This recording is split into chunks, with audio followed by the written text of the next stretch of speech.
بسم اللہ الرحمن الرحیم۔ السلام علیکہ یا صاحب العصر والزمان۔ ظالم کی نوکری امام علیہ السلام کی نظر میں۔ بسم اللہ الرحمن الرحیم۔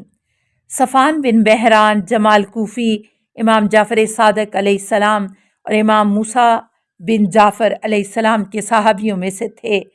بہت متقی پرہیزگار انسان تھے اور اونٹوں کو کرائے پر دینا ان کا ذریعہ معاش تھا۔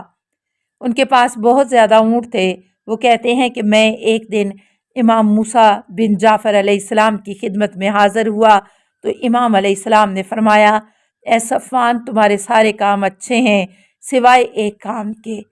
میں نے کہا، آپ پہ قربان جاؤں، وہ کون سا کام ہے؟ کہا، تم اپنے اونٹوں کو اس مرد ہارون الرشید کو کرائے پر دیتے ہو۔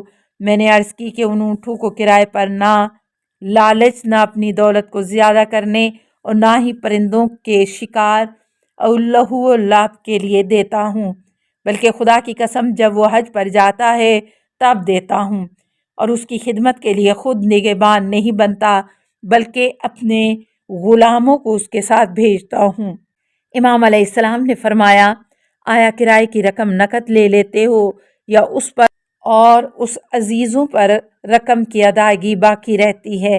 میں نے عرض کیا کہ رقم کی ادائیگی وہ واپس آ کر کرتے ہیں۔ امام علیہ السلام نے فرمایا کہ کیا تم اس بات کو پسند کرتے ہو کہ ہارون اور اس کے عزیز و اقارب تمہاری رقم کی ادائیگی تک زندہ رہیں؟ میں نے کہا، جی ہاں۔ تو امام علیہ السلام نے فرمایا، من احب بقائہم فہو منہم ومن کان منہم کورد النار۔ جو بھی ان لوگوں کی بقا کو پسند کرتا ہے تو وہ انہی کی طرح ہے، اور جو کوئی ان کے ساتھ محسوب ہو تو وہ دوزخ میں جائے گا۔ وسائل الشیعہ کتاب التجارت باب 42 صفحہ 132 جلد 12۔ صفوان کہتے ہیں کہ امام علیہ السلام کے فرمان کے بعد میں نے اپنے تمام اونٹوں کو بیچ دیا۔ جب یہ خبر ہارون کو پہنچی تو اس نے مجھے طلب کیا اور کہا، میں نے سنا ہے کہ تم نے اونٹوں کو بیچ دیا ہے۔ میں نے کہا، جی ہاں، میں بوڑھا اور ضعیف ہو گیا ہوں اور اونٹوں کی حفاظت نہیں کر سکتا، اور میرے غلام بھی جس طرح حفاظت کرنی چاہیے نہیں کر سکتے۔ ہارون نے کہا، ایسا نہیں ہے، میں جانتا ہوں کہ تمہیں کس نے اس کام کے لیے آمادہ کیا ہے۔ یہ کام موسیٰ بن جعفر کے اشارے پر کیا ہے۔ میں نے کہا، بھلا مجھے موسیٰ بن جعفر سے کیا مطلب؟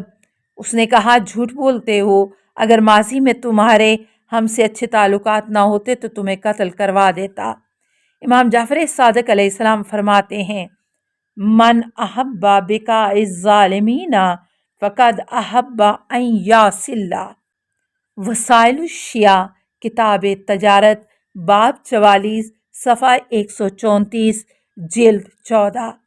جو کوئی ظالموں کی بقا کو پسند کرتا ہے تو وہ زمین میں معصیت الہی کی بقا کو پسند کرتا ہے، اور اسی طرح اس آیت شریفہ وَلَا تَرَكْنُوا إِلَّا الَّذِينَ ظَلَمُوا فَتَمَسْكُمُ النَّارُ، یعنی ظالموں کی طرف مائل نہ ہو کر تم تک بھی دوزخ کی آگ آ لپٹے گی کی تشریح کرتے ہوئے فرمایا، هو الرجل یاتی السلطان فیحب بقاءہ الا یدخل یداہ فی کسیء فیتیہ۔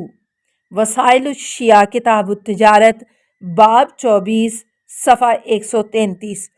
اور اگر کوئی شخص کسی بادشاہ کے پاس آئے پس وہ اس کے زندہ رہنے کو صرف اتنی دیر کے لیے پسند کرے کہ بادشاہ اپنے تھیلے میں ہاتھ ڈال کر کچھ رقم اسے دے دے، جائز نہیں۔ خلاصہ، ظالم کی بقا کو پسند کرنا، خواہ وہ اس سے بھی کم مقدار میں ہو، ظالم کی طرف مائل ہونا ہے، جو اسلام کی نظر میں مذموم ہے۔ السلام علیکہ یا صاحب العصر والزمان۔ الامان الامان الامان من فتن الزمان۔ السلام علیکہ یا خلیفۃ الرحمن۔ السلام علیکہ یا امام الانس والجان۔ السلام علیکہ یا مظہر الایمان، السلام علیکہ یا شریک القرآن، السلام علیکہ یا قاطع البرہان، السلام علیکہ یا امام زماننا ھذا اجل اللہ فرجک وسہل اللہ مخرجک وظہور کا، السلام علیکہ ورحمۃ اللہ۔ اللہم صلی علی محمد و آل محمد۔